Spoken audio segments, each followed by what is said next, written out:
Donc pour ceux qui ne connaissent pas, parce qu'il faut à la fois éduquer les Africains, mais éduquer les Français, qui connaissent très peu cette question du franc CFA. Tout à fait. Donc pour ceux qui ne connaissent pas, parce qu'il faut à la fois éduquer les Africains, mais éduquer les Français, qui connaissent très peu cette question du franc CFA. Tout à fait. Bonjour Sébastien. Donc Bonjour. Sébastien Pérémoni qui tient un blog qui s'appelle afriquedufutur.com, qui est spécialiste sur les questions africaines, qui connaît beaucoup de monde en Afrique et de gens qui résistent à le fait d'empêcher ces pays-là de se développer. Et c'est pour ça qu'on est venu aujourd'hui donc à Chamalières par rapport à la question du franc CFA, parce que c'est un des éléments qui empêche le développement. Donc pour les gros dossiers, je suis venu te voir. Voilà, je suis très content d'être là avec les Gilets jaunes constituants du 93, du 92, du 91, du 63. Parce que aujourd'hui on est venu dénoncer ce qu'on appelle la servitude monétaire. Et c'est-à-dire que on va citer tout de suite Puemi, parce que le mouvement des Gilets jaunes à la base est un mouvement de contestation. Aujourd'hui, le mouvement des Gilets jaunes est devenu un mouvement d'éducation. Et donc on a beaucoup de vidéos qui circulent pour éduquer les gens sur la dette, sur la création monétaire, sur l'oligarchie, sur le pouvoir de l'argent. Et on va commencer par éduquer les gens à lire ce livre.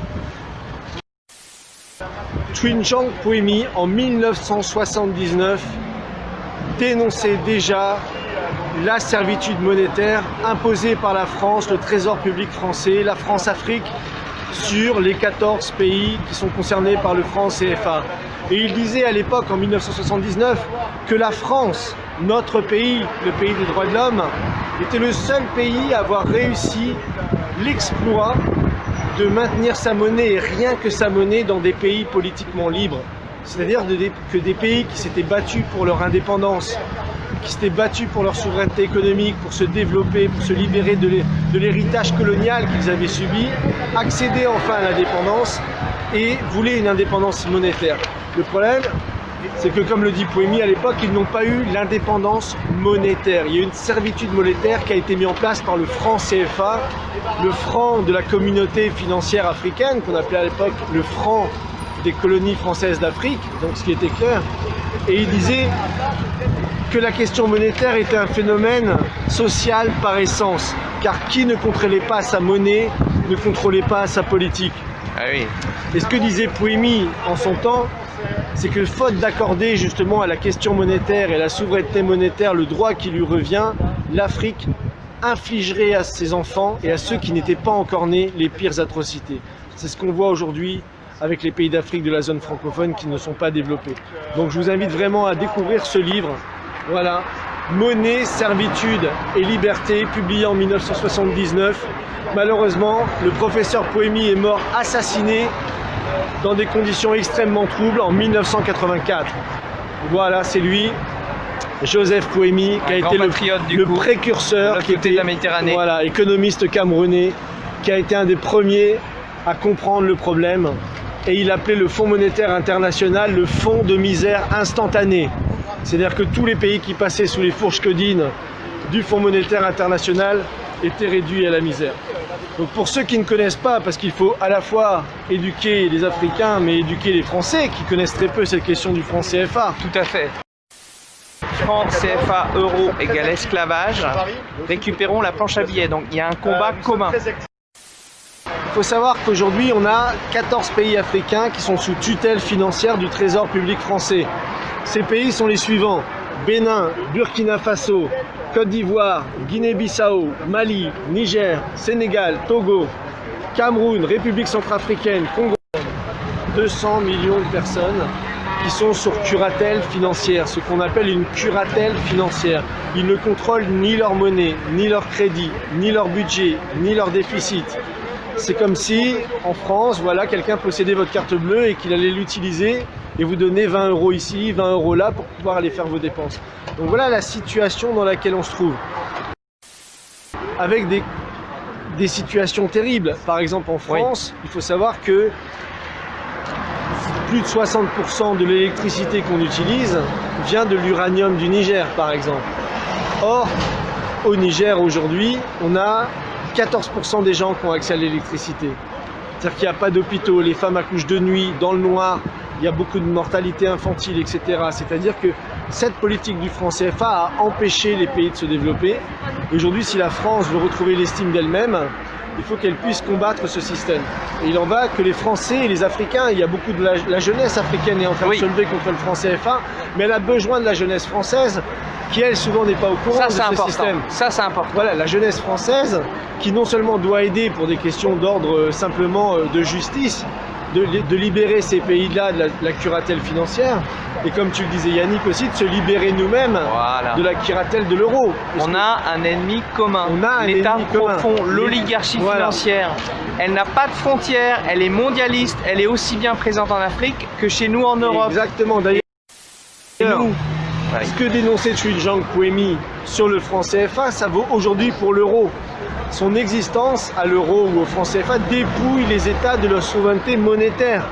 Aujourd'hui, les pays de l'Union européenne sont dans la même situation que les 14 pays d'Afrique qui sont soumis à cette tutelle du franc CFA. Voilà. Donc, euro, CFA, même combat. On ne peut pas opposer les uns aux autres. La supranationalité monétaire, ça a toujours été utilisé par l'oligarchie avec ce qu'on appelle des banques centrales indépendantes, mais qui sont pas indépendantes, qui sont indépendantes des peuples et des États, mais pas indépendantes de l'oligarchie financière, des marchés financiers, de JP Morgan, Goldman Sachs, etc. Donc on est dans le même combat et c'est le message qu'on est venu dire ici à Chamalières.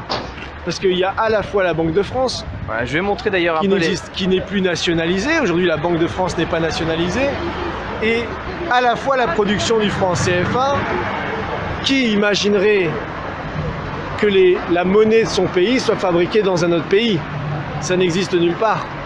Sauf ici. Sauf ici. Voilà. Et quand on explique dans le monde que l'argent des Africains est fabriqué en France sous contrôle du Trésor public français, personne ne nous croit même. Ça veut dire qu'on a un paradoxe. Voilà. Donc, on est venu pour dénoncer ça, pour dénoncer la répression monétaire que dénonçait Puemi. Je vous montre la carte. Voilà, soutien des automobilistes. Vous avez la carte ici de tous les pays qui sont sous tutelle du franc CFA. Et qui sont les pays les plus pauvres de la planète. Est-ce que tu peux rappeler combien de millions d'habitants ça représente? On est à peu près entre 180, je crois, 190 millions d'habitants qui sont sous tutelle d'un franc CFA contrôlé par le Trésor public français et depuis le traité de Maastricht par l'Union européenne. Donc contrôlé à Paris, les taux de change sont définis à Paris et pas dans ces pays-là. Et ces produits, les billets sont produits ici, à Chamalières, dans le Puy-de-Dôme. Vous avez les bâtiments de la Banque de France, mais aussi donc et aussi l'imprimerie donc d'euros et de francs CFA. En France, la question du franc CFA, on se rend compte qu'elle est quasiment inconnue, qu'elle n'est abordée par personne, et donc il n'y a pas la volonté pour les Français de se dire bon voilà, on a fait une erreur, maintenant on va arrêter cette erreur et on va aller de l'avant et travailler avec nos amis africains, la jeunesse africaine. Et la bonne chose, et je pense que c'est très important que les Gilets jaunes soient là parce que les choses évoluent. Et j'aimerais vous lire, ça va prendre 2 minutes, mais c'est l'initiative qui a été lancée par des économistes africains. Donc je conseille pour ceux qui ne connaissent pas de lire ce livre. Donc sortir l'Afrique de la servitude monétaire, Kako Nububko, qui a été l'ancien ministre de l'économie du Togo, Martial Zebelinga, Bruno Tinel, Demba Moussa Dembélé, qui sont des économistes qui ont expliqué les mécanismes sous-jacents à cette servitude monétaire. Alors cette image est très belle. Derrière, pour ceux qui arrivent sur le live, vous avez l'imprimerie en France à Chamalières qui imprime les francs CFA.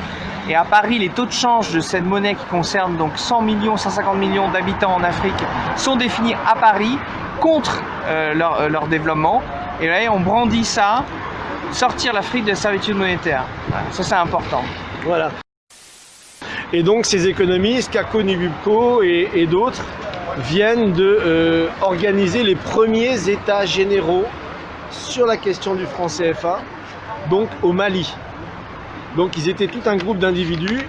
Donc, je vais vous les citer. Il y avait Aminata Dramane Traoré, qui était ancienne ministre du Mali, Kako Nububko, ancien ministre du Togo, Mamadou Koulibaly de Côte d'Ivoire, Demba Moussa Dembélé du Sénégal, Issa Ndiaye du Mali, Martial Zebelinga du Cameroun, qui est l'auteur du livre, et Louis Magloire Kemayou et Taoufik Ben Abdallah de Tunisie et du Cameroun. Donc ils ont publié pour la première fois un appel qui fait le point sur cette situation du franc CFA et qui appelle à créer des états généraux. D'ailleurs, c'est un écho à ce que font les Gilets jaunes en France. Oui. Puisqu'on voit de plus en plus sur les ronds-points, devant les centres de pouvoir, devant les grandes banques, devant les institutions, des Gilets jaunes qui demandent des états généraux, des cahiers de doléances, qui veulent reprendre le pouvoir, la souveraineté. Et donc, on va lire ce texte parce qu'on soutient les Gilets jaunes, soutiennent cette initiative. Donc, ils font d'abord un bilan du franc CFA. Et ils nous expliquent que cette monnaie n'a pas permis la transformation structurelle des économies qui l'utilisent et les échanges intracommunautaires dans la zone CFA, c'est-à-dire les 14 pays qui l'utilisent, demeurent de l'ordre de 15% contre 60% dans la zone euro. C'est-à-dire qu'il y a très peu d'échanges entre les pays africains entre eux du fait de cette monnaie. Ensuite, cette monnaie est arrimée à l'euro, donc elle est trop forte pour les économies qui l'utilisent, car elle agit comme une taxe sur les exportations et une subvention sur les importations. Donc on favorise l'exportation des matières premières et pas la transformation sur place. Elle nourrit la double répression monétaire et financière du fait de la prééminence de l'objectif de défense du taux de change fixe avec l'euro, au détriment du financement de l'économie intérieure en zone franc. Les réserves de change déposées au Trésor public français, censées en théorie assurer la stabilité du système, empêchent les États de réinvestir dans leur propre économie, dont nombre sont défaillantes. Ainsi, les pays qui utilisent le franc CFA sont aujourd'hui en queue de peloton des indicateurs de développement humain IDH, même si certains affichent des taux de croissance de l'ordre de 5%. La décision du Conseil de l'Europe du 23 novembre 1998, exigeant d'être informé par la France de toute modification substantielle intervenant au sein de la zone franc, ajoute à la tutelle française celle de l'Europe et rend pratiquement impossible l'aboutissement heureux de toute initiative africaine en matière de gestion du dispositif monétaire relatif au franc CFA.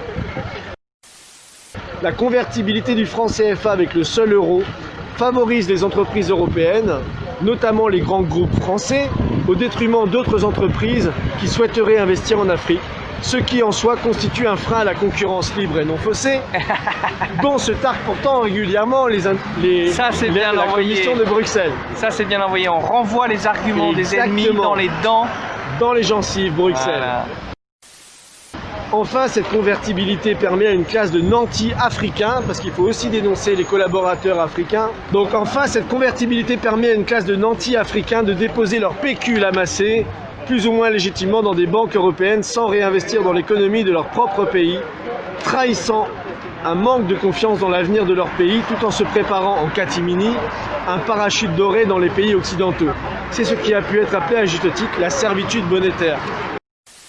Juste une parenthèse là-dessus, ce que disait l'un des co-auteurs de cette déclaration, c'est que le président de la Banque centrale des États d'Afrique de l'Ouest, qui gère le franc CFA en Afrique, gagne 30 000 € par mois. Le président de la BCEAO, voilà. Le président de la BEAC, la Banque des États d'Afrique centrale, gagne 30 000 € par mois. Et ils sont payés 14 mois. Ils sont pas payés en franc CFA alors. Et ils sont payés 14 mois, ils n'ont pas un 13e mois, ils ont 14 mois. Mais ils sont pas payés en franc CFA? Non, non, non, ils sont payés en euros, ils sont payés 30 000 € par mois, net d'impôts, et leur institution ne peut jamais faire faillite. Donc voilà les serviteurs africains, comme le sont nos politiques, qui vont travailler ou siéger à Bruxelles pour nous mettre en place la mainmise de l'euro. Je reviens au texte. Oui. Le franc CFA n'est pas le seul frein au développement des pays qui l'utilisent. D'autres obstacles peuvent être identifiés. D'autres obstacles peuvent être identifiés. D'autres obstacles peuvent être identifiés. Bon, on va aller directement aux conclusions. Au regard de la pauvreté endémique des 14 pays utilisant aujourd'hui encore le franc CFA, au regard du sang qui a coulé des héros africains qui se sont insurgés contre cette monnaie servile, au regard de la jeunesse qui s'embrase de Lomé à Douala, en passant par Dakar, Bamako ou Abidjan, le temps est venu de se réunir et d'établir un bilan sérieux de cette monnaie.